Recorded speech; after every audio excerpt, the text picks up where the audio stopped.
Mathys Ablin absent du top 30 du Ballon d'Or. Et vous allez me faire croire qu'il n'y a pas de la corruption. Vous allez me faire croire que cette récompense a une quelconque crédibilité. Bon, j'arrive pas à tenir ma blague. Salut tout le monde, c'est TMF et vous l'avez compris, nous allons parler des scandales autour de ce Ballon d'Or. Alors non, je ne vais pas parler de qui remporte le Ballon d'Or, Ousmane Dembélé. J'en ai parlé dans le journal TMF du jour. Je reviens sur le sacre du Français qui est mérité à mon goût. Mais on va davantage parler des positions intermédiaires, celles qui font un petit peu moins parler et finalement de la composition de ce top 30 où il y a quelques éléments qui me laissent chafouin. Oui, j'emploie le mot chafouin en 2025, je n'ai peur de rien. Après tout, Dembélé qui remporte un Ballon d'Or, je m'y attendais tellement pas, je ne croyais plus en lui. Nous sommes dans un nouveau monde, nous avons le droit de réhabiliter certaines expressions. Alors je sais pas comment j'aurais tourné ça dans le sommaire de la vidéo, mais en gros, je vais parler de 4 joueurs où je suis quelque peu étonné de leur position et à la fin, je vous donnerai un petit peu un feeling global sur cette édition du Ballon d'Or. En tout cas, c'est un Français qui l'emporte et en tant que bon gros chauvin, je dois vous avouer que je suis très content de ça. Installez-vous confortablement et bienvenue pour cette nouvelle vidéo Talk My Football.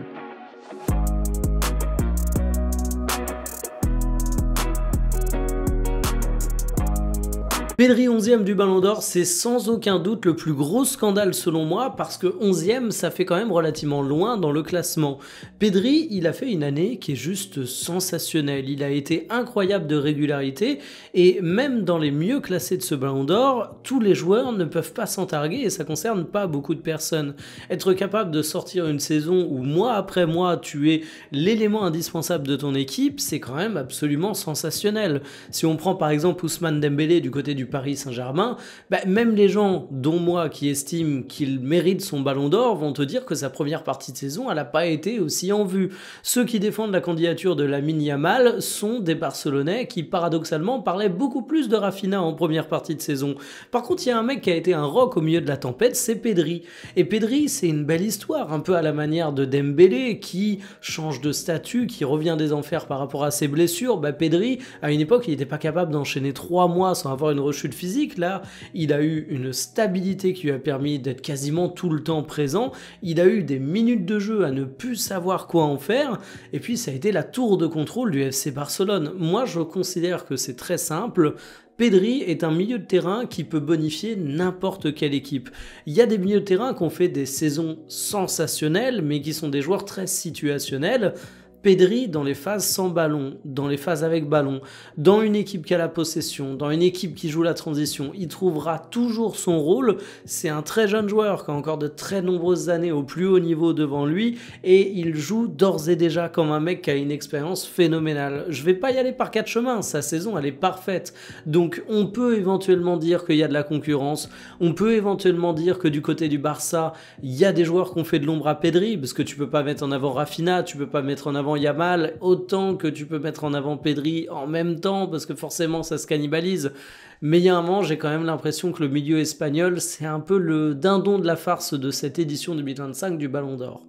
Hakimi seulement 6e du Ballon d'Or, c'est à mon goût le deuxième plus grand scandale de cette édition 2025. Alors je suis peut-être pas objectif, je me suis toujours assumé comme un fanboy d'Achraf Hakimi, mais il faut quand même voir la saison de salopard qui nous a sorti.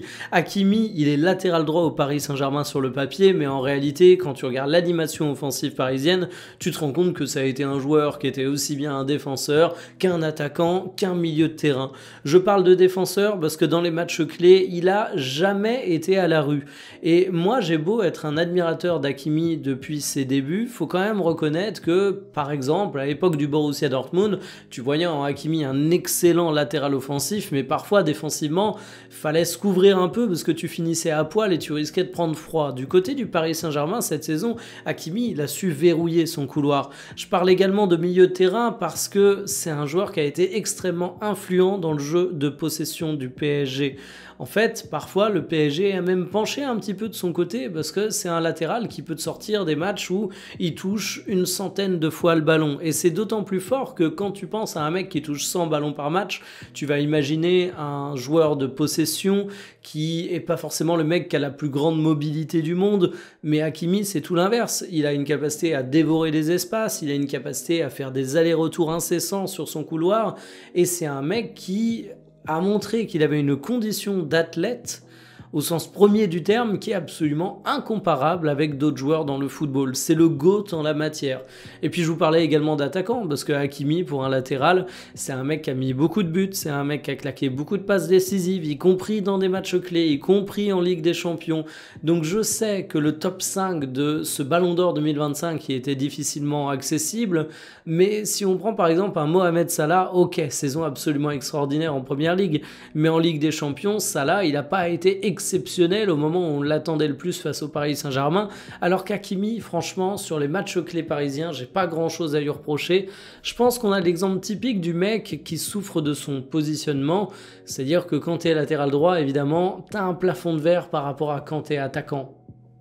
Cole Palmer 8ème, c'est le grand mystère de ce Ballon d'Or. Et pour le coup, je suis pas en train de vous dire qu'il méritait mieux qu'une 8ème place, mais je comprends pas comment il a réussi à arriver si haut. Alors certes, Chelsea a fait une saison extrêmement intéressante, Cole Palmer est sans doute le joueur dominant de l'équipe, mais je vois en la réussite de Chelsea cette année davantage une construction collective, quelque chose qui a été mis en place et qui fonctionne enfin grâce à Maresca, plutôt que seulement Cole Palmer qui porte l'équipe. Et ok, il faut saluer sa saison, mais là il termine devant un mec comme Nuno Mendes, comme Donnarumma, comme Pedri, comme Kane, comme Lautaro Martinez, Fabian Ruiz, Wirtz, Haaland, Olise, 18 buts et 14 passes décisives, ça fait beaucoup pour le joueur anglais, mais il a eu une véritable traversée du désert en fait. Il faut se souvenir qu'entre mi-janvier et la fin de saison, il marque un seul but. Il a eu même pas une traversée du désert, je sais pas ce qui est plus grand qu'un désert, mais vous avez un petit peu l'idée.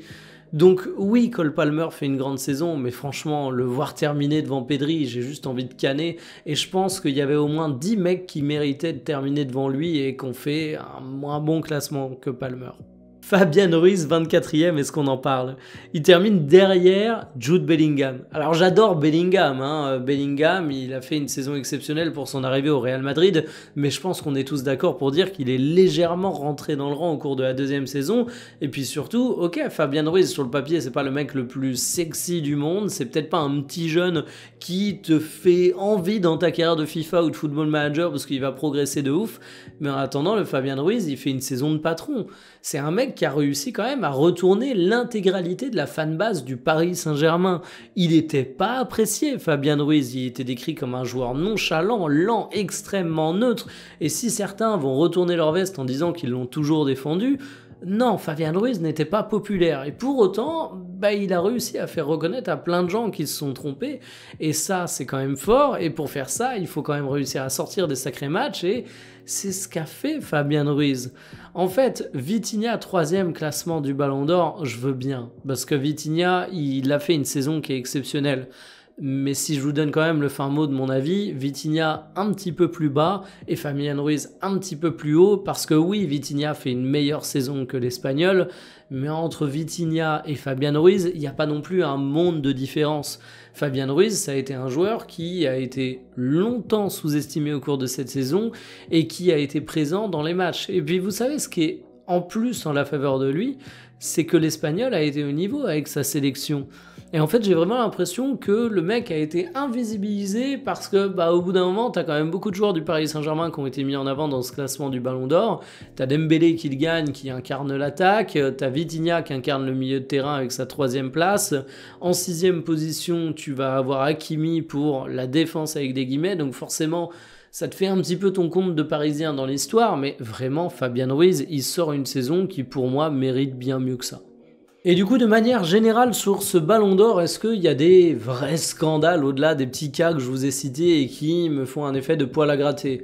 Je pense pas, en fait. Certains vont aller vous dire que Rafinha mérite une place bien plus haute, d'autres vont vous dire que c'est Yamal qui aurait dû l'emporter. On peut débattre pendant des heures là-dessus, mais ce qui me semble important de rappeler, c'est que le Ballon d'Or, c'est une récompense qui dépend d'humains. Et les humains en question, d'ailleurs, ce sont des journalistes de pays plus ou moins grands, donc qui travaillent dans des médias plus ou moins importants et qui regardent plus ou moins de matchs de foot en réalité.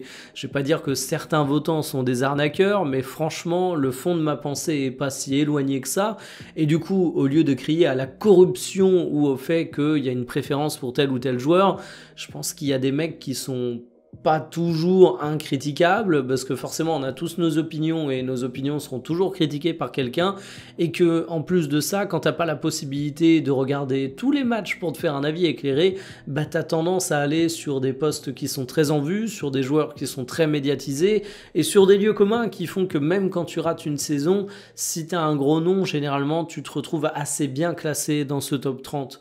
Donc évidemment on pourrait reparler de plein de noms, ça se trouve sur les noms qui m'ont choqué, il y a des choses qui vous apparaissent comme étant hyper logiques, il y a des choses dont j'ai pas parlé qui peuvent vous choquer de fou, mais en attendant ce ballon d'or il est, c'est ce que je dis chaque année, à prendre pour ce qu'il est, une récompense amusante mais autour de laquelle on ne devrait pas avoir une telle sacralisation, parce que finalement bah, ce ballon d'or, il vaut pas grand-chose. La performance individuelle d'Ousmane Dembélé, elle n'est rendue possible que par le contexte collectif du Paris Saint-Germain.